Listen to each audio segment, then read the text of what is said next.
to 1832 by William Henry Gist.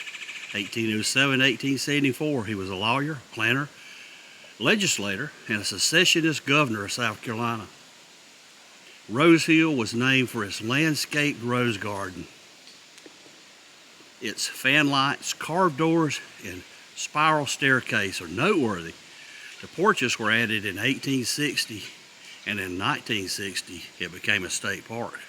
Hey y'all, I'm Carolina Tony. Today the road brings me to near Union, South Carolina, and I'm standing outside of States' Rights Gist Mansion. He was a very important person in our history. We are going to go inside on a tour and learn a little bit about who was States' Rights Gist. And we'll get started right after this station identification.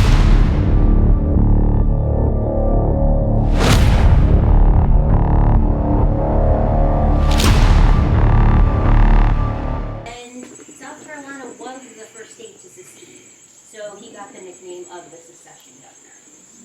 Rose Hill here was its main homestead. At its peak, it was about a 2,000-acre cotton plantation. And William Henry Gist inherited a lot of Rose Hill itself, the property and everything, and every being who was on it, from his father. In 1811, William Henry's father, Francis Gist, came up here from Charleston.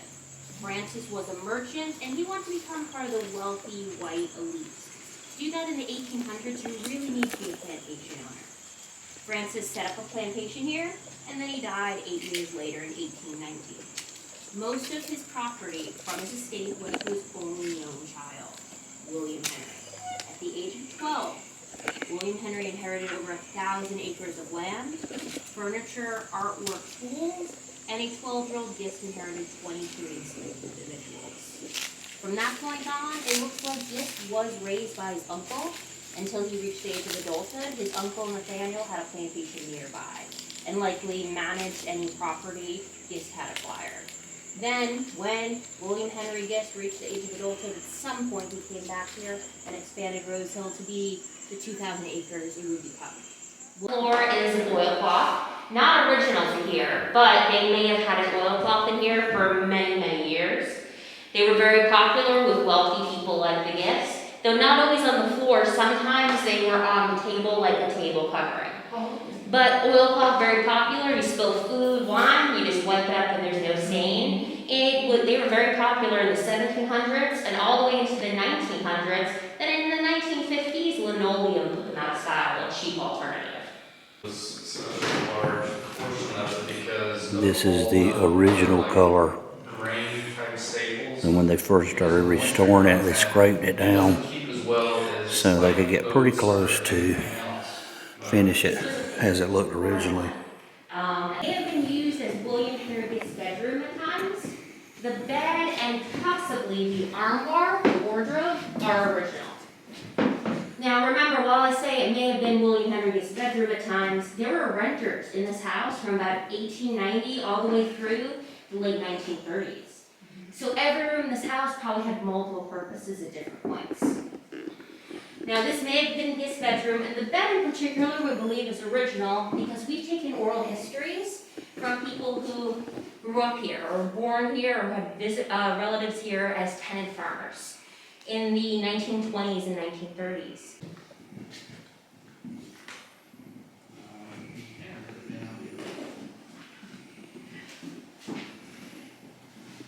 Is there a reason for the tall ceilings?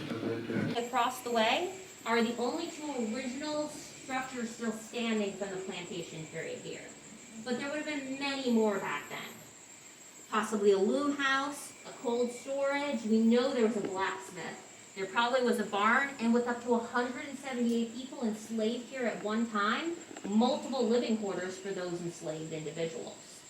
Unfortunately, all these other buildings have been just lost to time. We don't know where they were located or what they looked like. Just that they would have been here somewhere across the 2,000 or so acre landscape. I think I saw this road on Antique Roadshow. Can we step on this? Yeah, you're good. This is not original, no, it's time period. If it's original, you wouldn't be stepping on it. That's, They didn't have vacuums back then. oh. This room would have held many conversations during the time period, talks of music and fashion, political discussions about slavery, secession, Civil War battles, a whole lot. Anybody familiar with John Brown? Oh, yeah. Yeah. So Gist had heard about the raid at Harper's Ferry and the attempted uprising of enslaved people. Gist was enraged. A month later, he talked about it in a legislative speech, just completely enraged. He was very happy John Brown had been caught, captured, and executed. But Gist would have talked about this for months, and then a few months after John Brown's raid, he received something in the mail. Excuse me, I'm gonna head right over here. He received this. Well, this is a replica of what he received. This is a replica of an original John Brown pipe. It was very, very popular. He had a special little plastic brush or plastic tool. He would give the grain of like pine or fir Yeah. on the end coat. You could see the rings coming through on the pines. It was definitely a skill set. I've seen the artist. Here they would have been brick or they would have been plaster. This is what the Gist mansion would have looked Probably like plastered and painted. probably around the 1930s prior to restoration. All right, the Gist mansion would originally been built in brick, and it still is, but sometime after being built, it was covered with stucco and then drawn out to look like larger blocks. This would most likely have been the kitchen right behind the house. I've got roof here.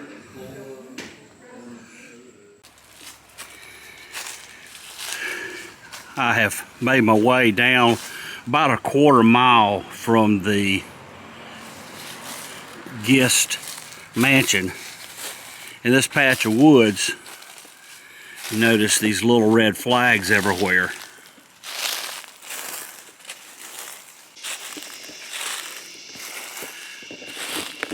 Of course, when this graveyard was here, there would not have been trees. That over the years of neglect, the trees have grown up, and then it encompassed this whole graveyard where these folks are buried, and was kind of forgotten about until not too long ago. In this cemetery, there are quite a lot of graves. According to these little markers where the archaeologists have come in, way over 300 graves are here of slaves that were working on the Rose Hill Plantation. Now, I can guarantee you someone will comment that I am doing wrong by stepping on consecrated graves. But personally, I think it's very important to remember these folks. I think it's very bad that there are no markers here to remember them. As American, yes, we have an ugly history, but I think it's also very important that we remember the cemetery. We remember where we came from. As Patrick Henry said, unless we study the past, we are doomed to repeat it. Also, I think it's very important to remember the contribution that these folks made to building this country. Because if it were not for them, we would not be where we are today. Good or bad. This is the Gist Cemetery. The ancestral cemetery of the Gist family. Among those that are buried here are the secessionist governor of South Carolina, William H. Gist. He died on September the 30th, 1874. His second wife, Mary Rice Gist. Also, Colonel William Gist.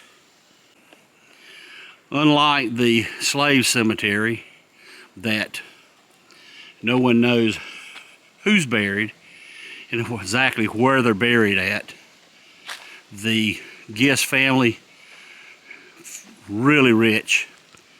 Not only did their plantation reflect their money, wealth, and power, their cemetery did as well.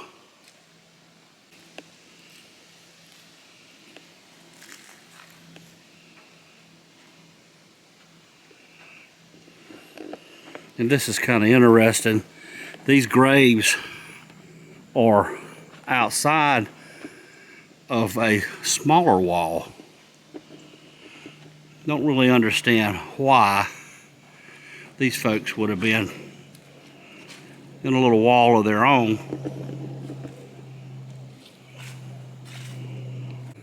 Perhaps children, because they all appear to die fairly young. 1842, died 1854, 1848, 1854, as well as this one. Well, this is going to end our trip to the Rose Hill Plantation and the ancestral cemetery of the Gist family.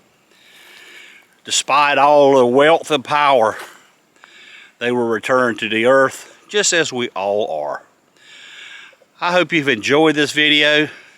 If you have, be sure to give me a big old thumbs up. Be sure to share with your family and friends. But until next time, y'all have a good day.